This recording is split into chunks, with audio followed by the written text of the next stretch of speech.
These scones are not only delicious, but they're also bursting with a lot of blueberry flavor. Let me show you how you can make these easy melts in the mouth blueberry scones. So into a bowl, we're going to measure out some all-purpose flour. I'm going to leave the full ingredient list in the description box so you can check out. And into the flour, we're going to be adding in some salt, some baking powder, a little bit of nutmeg and cinnamon. We're going to mix this together and then go in with our sugar.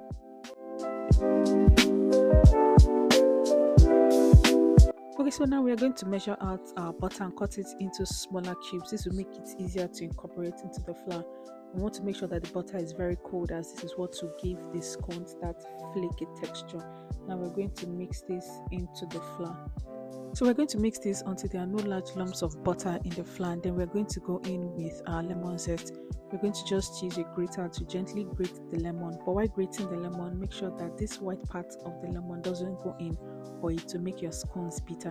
We're also going to go in with some blueberries. As I said, I'm going to leave the full ingredient list in the description box below. We're going to gently mix this together so that we don't squish the blueberries. And now we are going to go in with our wet ingredients. In here I have some evaporated milk and egg, 1 egg. So make sure both the egg and the milk are also very cold. Then we're going to mix this together gently, as we do not want to squish the blueberries. Also, if you don't want to use lemon zest or you don't like the taste of lemon, you can also use orange zest, and your blueberry scones will still come out tasting amazing. I actually use orange zest sometimes and they actually come out amazing. So after mixing, this is what our dough looks like, and at this point the dough is going to be a bit sticky, but don't worry, that is exactly what we want. So at this point, we're going to take out the spatula and then just use our hands to bring the dough together. And if the dough is sticking to your hands, just lightly dust your hands with some flour, and then we're going to lightly flour a working surface and then pour out the dough on the surface. Next, we're just going to use our hands to pat the dough together. We are not going to knead the dough, we're just patting the dough together to form a circle like this.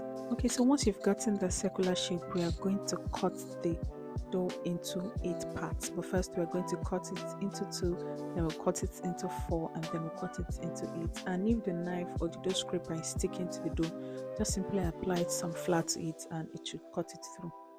So the good thing about these scones is that they can be frozen. So after baking, we're going to allow them to cool down completely, then pack them in a Ziploc bag and put in the freezer. When you're ready to use, you just take them out of the freezer and allow them to thaw in the fridge, and then we'll warm it for about like 30 seconds in the microwave, or you can also warm it from frozen for like 2 to 3 minutes or until they are warmed through.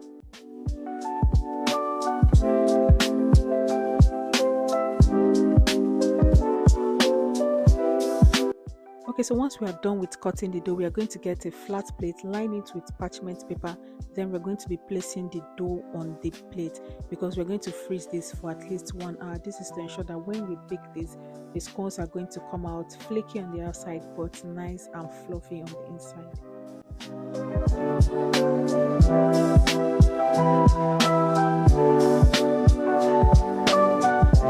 Okay, so the scones have been freezing for about an hour now. I've just taken them out. Now I'm going to place them on a baking tray lined with parchment paper, and then I'm going to brush the top with some of that evaporated milk. You can also use egg, but I just prefer to use evaporated milk. Now, because I love the top to be really golden, I'm going to go in with about 2 to 3 brushing of the milk. But if you want the top to be a little lighter, you can just go in with maybe just 1 brushing.